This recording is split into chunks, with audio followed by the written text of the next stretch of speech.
حضور علیہ الصلوۃ والسلام نے فرمایا کہ مومن کا معاملہ بھی بڑا عجیب ہے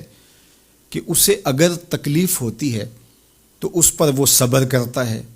یا اسے خوشی ملتی ہے تو اس پر وہ شکر کرتا ہے، تو دونوں صورتوں میں اللہ اس کو اجر عطا کرتا ہے۔ اور یہ صرف شان مومن کی ہی ہے کہ وہ مصیبت پر صبر کرے، بلکہ فرمایا کہ مومن کے پاؤں میں کانٹا بھی چبھتا ہے تو اس کا بھی اس کو اجر دیا جاتا ہے، اس کے درجے بلند ہوتے ہیں، اس کے گناہ معاف کر دیے جاتے ہیں، اس کی خطاؤں سے درگزر کر لیا جاتا ہے۔ لیکن یہ مشروط ہے اس تکلیف کو صبر کے ساتھ برداشت کرنے سے۔ اگر وہ واویلا کرتا ہے، ناشکری کے کلمات کہتا ہے، تو تکلیف تو ختم نہیں ہوتی لیکن اجر زائل کر دیا جاتا ہے۔ تو اس لیے ہمیں ہر صورت کے اندر صبر کے دامن کو مضبوطی سے تھامنے کی تلقین کی گئی ہے، اور اہل ایمان کو یہ بھی سبق دیا گیا کہ جب انہیں کوئی بھی مصیبت پہنچتی ہے تو وہ کہتے ہیں انا للہ و انا الیہ راجعون، کہ ہم اسی کے ہیں اور اسی کے حضور پلٹ کے جانا ہے۔ تو یہ وہ امر ہے کہ جو ان کی طبیعت کے اندر ٹھہراؤ پیدا کرتا ہے اور ان کی زندگیوں کے اندر اللہ تعالیٰ جل شانہ پر جو یقین ہے اس کا پتہ دیتا ہے۔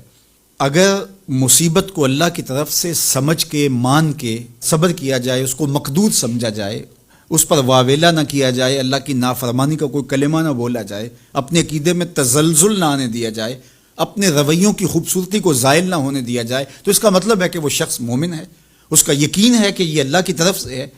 تو پھر اس کے یقین کے صلے کے اندر اللہ اس کو پھر ہدایت قلب کا چراغاں نصیب کرتا ہے۔ اور فرمایا واللہ بکل شیء علیم، اور اللہ ہر شے کو جاننے والا ہے، اسے پتہ ہے کہ کسی پر مصیبت نازل کیوں کرنی ہے، اور اس مصیبت سے اس کا امتحان لینا مقصود ہے، اس کے درجوں کو بلند کرنا مقصود ہے، اس کے گناہوں کو معاف کرنا مقصود ہے،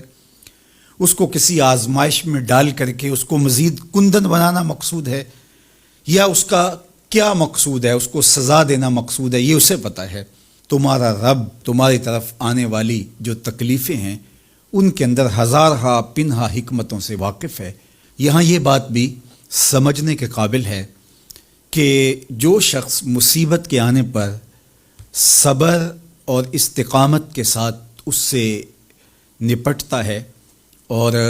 اللہ پر جو اس کا یقین ہے اس میں تزلزل پیدا نہیں ہونے دیتا، کل من عند اللہ، اے محبوب فرما دیجئے جو کچھ ہے وہ تمہارے رب کی طرف سے ہے۔ یہ اس کا خیال اور فکر ہے کہ یہ میرے اللہ کی طرف سے ہے، تو پھر اس مصیبت کو ٹالنے والا بھی وہی ہے۔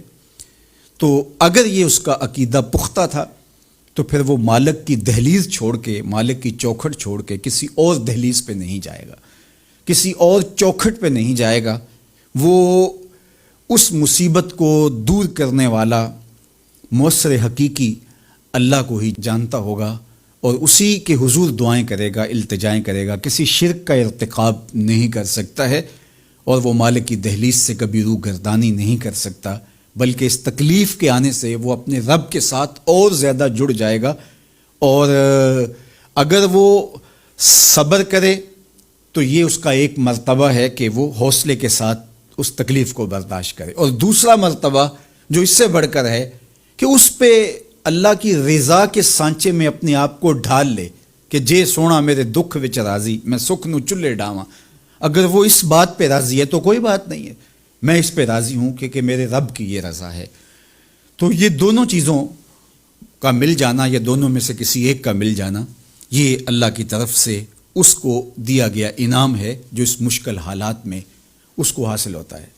اب وہ کس کیفیت میں ہے اللہ تعالیٰ اس کو خوب جانتا ہے، کہ وہ اس پہ صبر کر رہا ہے